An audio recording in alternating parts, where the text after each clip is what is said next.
Audiolivro A Nova Ordem Luiz Gushiken. Lançado pela Fundação Perseu Abramo.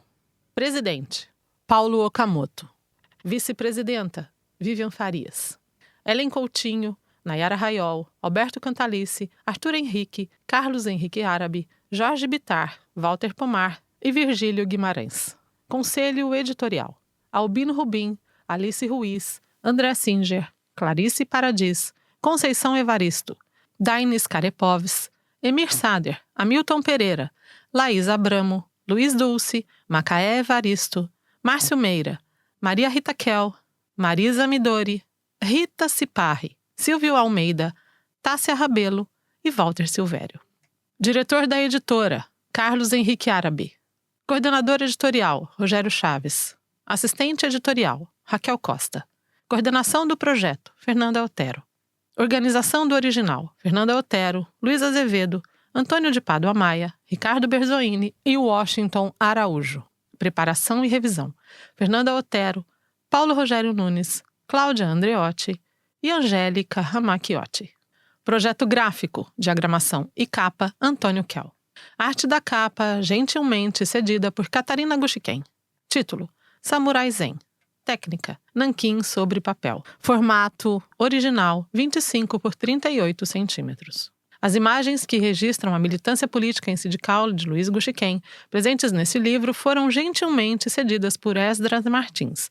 Audiolivro gravado nos estúdios da Rádio Dublin South FM, localizada em Dublin, na Irlanda.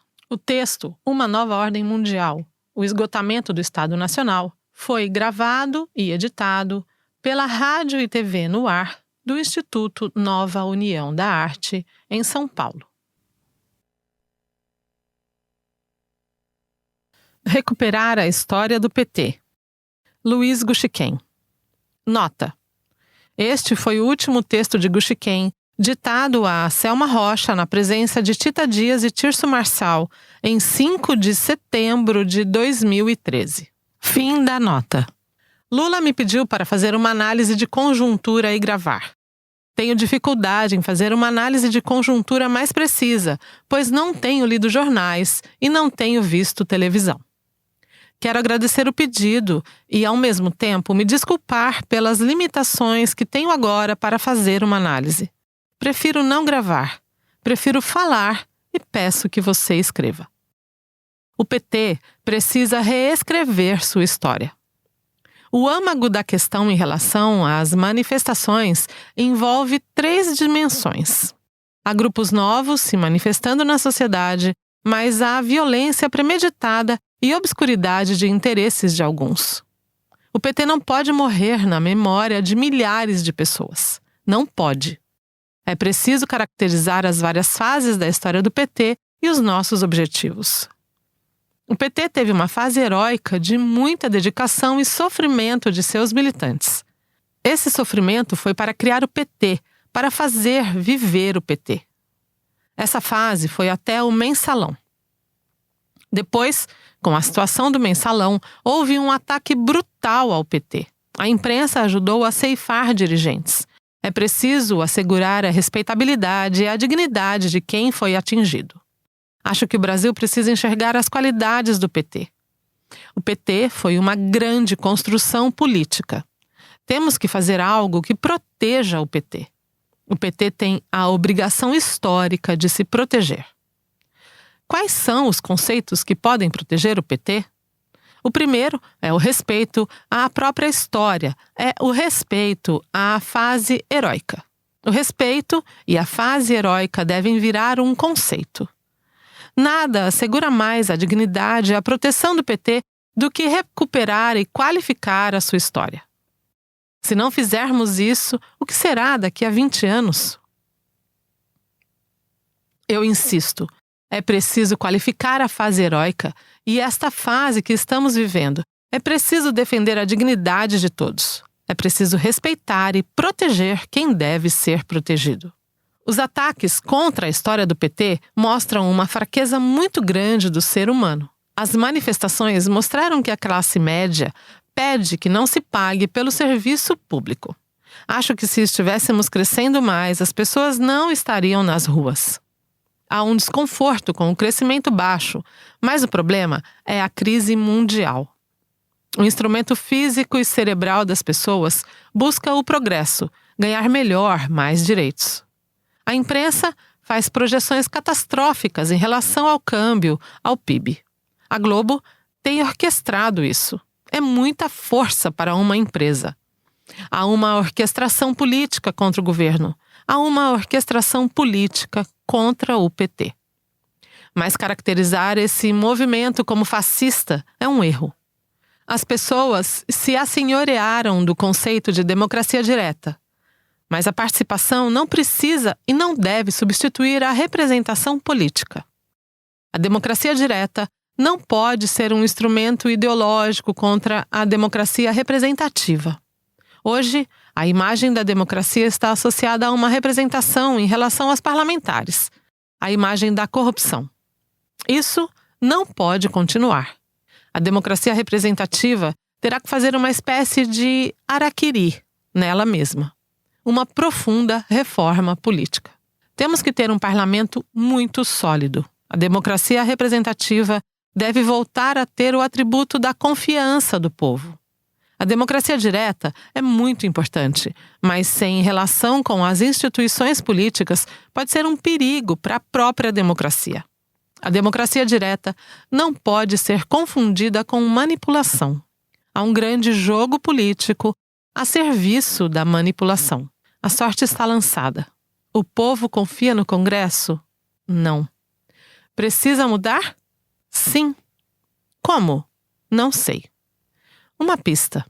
As ideias e a bandeira da reforma política precisam ser encampadas por milhões de pessoas, nas ruas. Não podemos deixar a memória e a história do PT serem atingidas. Isso será o caos para o país. Recuperar a história e a dignidade do PT não é só necessário, é imprescindível.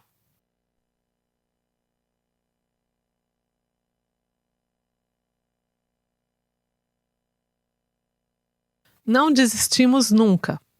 Luiz Inácio Lula da Silva.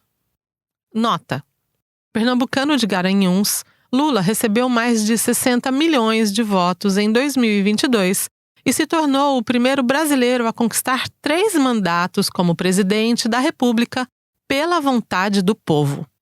É fundador e presidente de honra do Partido dos Trabalhadores e ex-presidente do Sindicato dos Metalúrgicos de São Bernardo do Campo e Diadema, em São Paulo.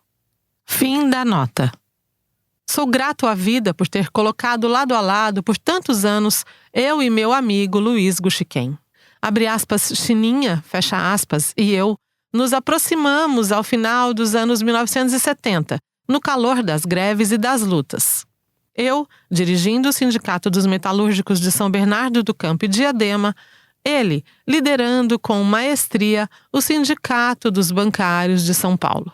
Nós comungávamos uma certeza, a de que a emancipação dos trabalhadores e das trabalhadoras do Brasil exigia o fim da ditadura militar, o combate às desigualdades e a construção de um novo modelo de desenvolvimento. E essa aproximação de ideais e de visões de mundo entrelaçou nossas vidas e nossa atuação política. Fizemos greves juntos, fomos presos na mesma época, apoiamos sempre um ao outro. Ultrapassamos, juntos, as fronteiras de São Paulo. Nos unimos aos esforços de companheiros de todo o Brasil, não só metalúrgicos e bancários, mas também petroleiros, servidores públicos, professores e muitos outros, ajudando a criar uma nova fase do sindicalismo brasileiro. Em meio a todas aquelas transformações históricas, Guxiquem e eu tínhamos a consciência de que, para preservar as conquistas de então e avançar ainda mais, os trabalhadores precisavam de novas formas de organização política. Forjados na experiência e na força da luta sindical, queríamos levar o povo a novos espaços de poder. E foi o rumo que tomamos. Em 1980, estávamos lado a lado na criação do Partido dos Trabalhadores. Em 1983, estávamos juntos na criação da Central Única dos Trabalhadores, a CUT. Entre 1987 e 1988, fomos deputados constituintes. Ambos fomos presidentes nacionais do PT. Em 1989 e em 1998, estávamos juntos nas eleições presidenciais que disputei, tendo ele na coordenação de campanha. Em 2002, mesmo com sérios problemas de saúde, Gushiken voltou a participar da coordenação da campanha presidencial e teve um papel extraordinário nos esforços que nos levaram à vitória. Em 2003, ao formar a equipe de governo, não tive dúvidas. Escalei Gushiken para um dos mais importantes ministérios da Esplanada, a Secretaria de Comunicação Social da Presidência da República, mais conhecida como SECOM. Gushiken novamente atuou com maestria. Desconcentrou a destinação das verbas publicitárias do governo. Foi além do eixo Rio-São Paulo e chegou aos veículos regionais. Passou a cobrar que qualquer propaganda do governo seria estrelada por gente com a nossa cara, indígenas, negros, mulheres. E fez mais. Mobilizou empresas, agências de publicidade e veículos de comunicação para fazer uma campanha que até hoje é muito bem lembrada, chamada de "O melhor do Brasil é o brasileiro". O que queríamos ali era ajudar a elevar a autoestima de nosso povo. Mostrar que não podíamos nos conformar mais com aquela ideia de que éramos inferiores às demais nações ou de que carregávamos problemas e desigualdades que nunca seriam resolvidos. Naquela época, o Brasil já começava a se transformar, graças, sobretudo, às políticas públicas e aos investimentos que estávamos fazendo para devolver a dignidade ao nosso povo. E nesse mesmo momento em que a comida começava a voltar à mesa das famílias e a dignidade estava de volta ao cotidiano do trabalhador, a campanha da SECOM foi certeira. Ajudou o povo a reconhecer o seu direito de andar de cabeça erguida e de sonhar. Alguns dos vídeos mais famosos daquela campanha traziam testemunhos de gente que nunca se abateu perante a dificuldade. E terminavam com a frase, abre aspas, "Sou brasileiro e não desisto nunca", fecha aspas. Frase que, para mim, é a melhor tradução da grandeza do meu querido companheiro. Gushiken nunca se abateu com as doenças do corpo que o obrigaram a enfrentar cirurgias e longos tratamentos. Nunca se abateu com as prisões arbitrárias a que foi submetido quando era dirigente sindical. Não pendurou as chuteiras após nossas derrotas eleitorais. E não baixou a cabeça após as acusações e processos injustos a que foi submetido. A verdade é que, para meu querido Chininha, suas próprias limitações não importavam. O que importava era dar a energia que o momento histórico exigia, seja nos anos 1970, seja nos anos 2010. Em setembro de 2013, quando internado no Hospital Sírio-Libanês em São Paulo, nos seus últimos dias de vida, Gushiken me enviou uma mensagem contando como via a difícil conjuntura política que o Brasil começava a viver naquele momento. Mensagem que pode ser lida neste livro. O PT era atacado como nunca na mídia.